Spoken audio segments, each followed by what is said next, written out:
Hi everyone, and welcome back once again to the audio version of the Exploration newsletter, this time for the week of November 20th, 2020. Special shout out once again to our newsletter editor Heidi So and coordinator Julius Ramos. And now, the news. YouTube launches audio ads and ad targetable music lineups, taking aim at Spotify. YouTube is launching 15-second audio ads, the first format designed to reach YouTube users who listen to music or podcasts ambiently. The company is also introducing the ability for advertisers to make buys across dynamic music lineups, including the top 100 charts by country and collections of channels in popular genres such as Latin, K-pop, country, rap, and hip-hop.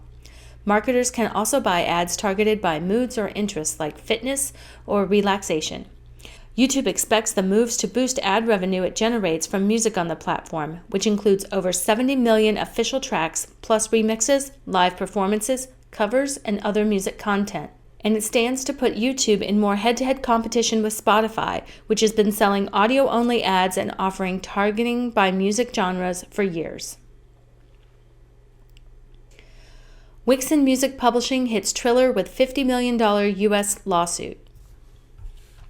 Wixen Music Publishing is suing short-form video sharing app Triller for $50 million, alleging copyright infringement on more than 1,000 songs. Wixen claims that Triller has been willfully infringing its musical compositions by allowing its users to include them in videos without authorization or compensation. This, according to the 15-page federal complaint filed in the U.S. Central District of California Western Division on Tuesday.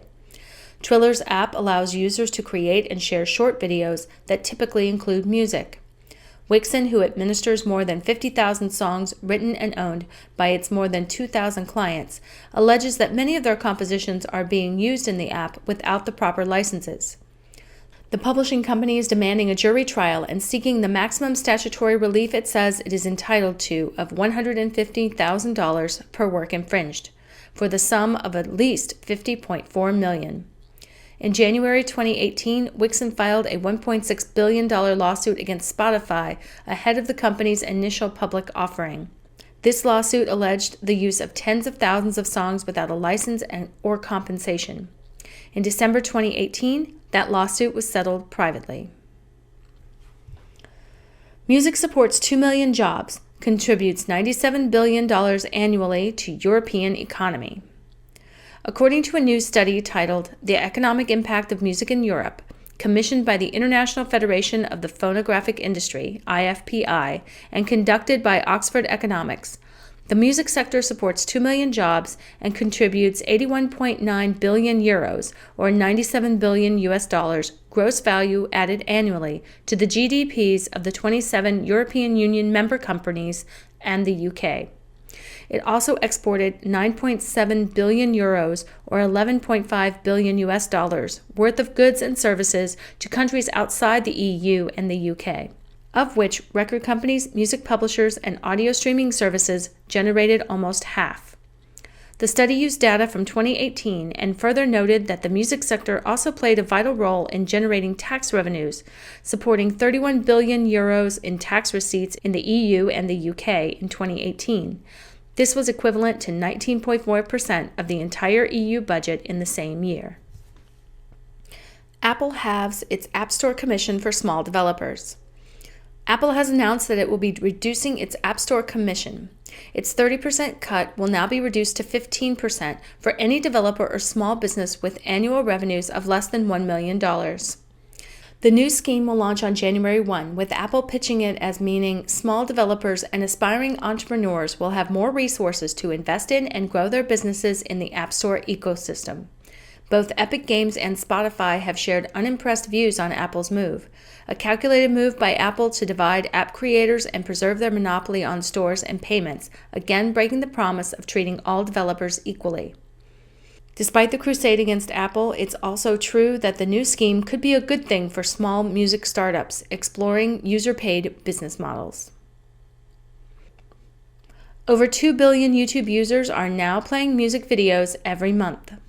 YouTube's global head of music, Lior Cohen, confirmed via a blog post on November 17th that more than 2 billion logged-in YouTube users are now playing music on the platform each month.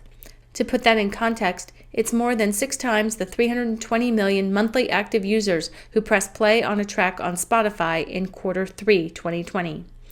Furthermore, YouTube also revealed this week more than 50% of logged-in viewers who consume music content in a day consume more than 10 minutes of music content as of June 2020.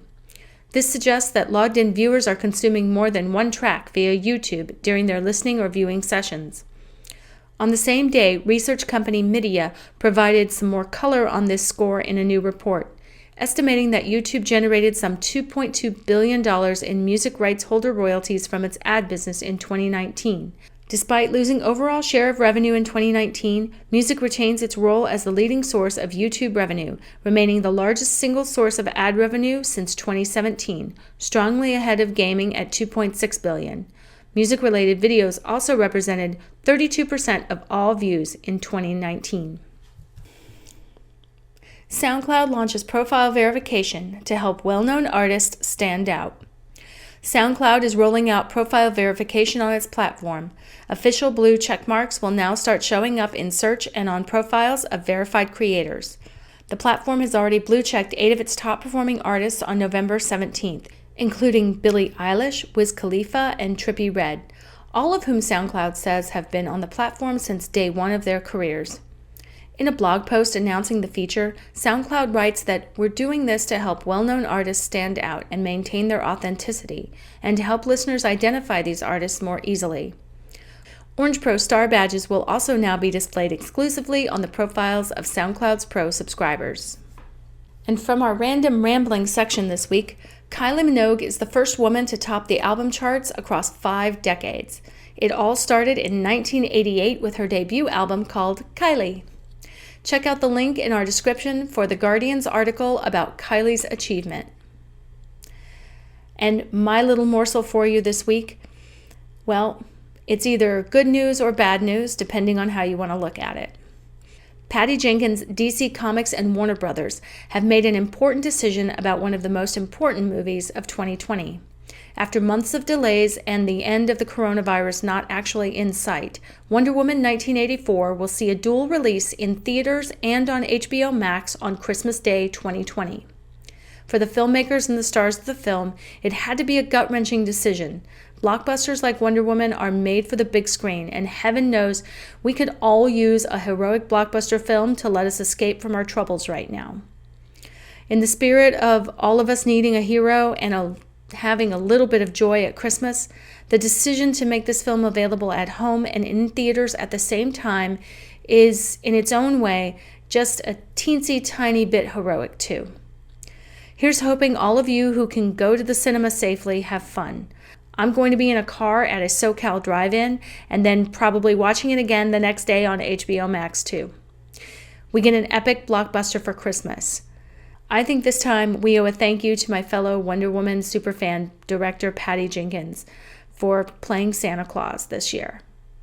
Check out the link in the description below for more information about this release. That's all for me this week. Thanks to all of you for listening. Next week is going to continue to be a part of the 2020 weirdness. Whatever you do Thanksgiving Day, stay safe, stay sane, respect each other's wishes, and please, be kind to each other.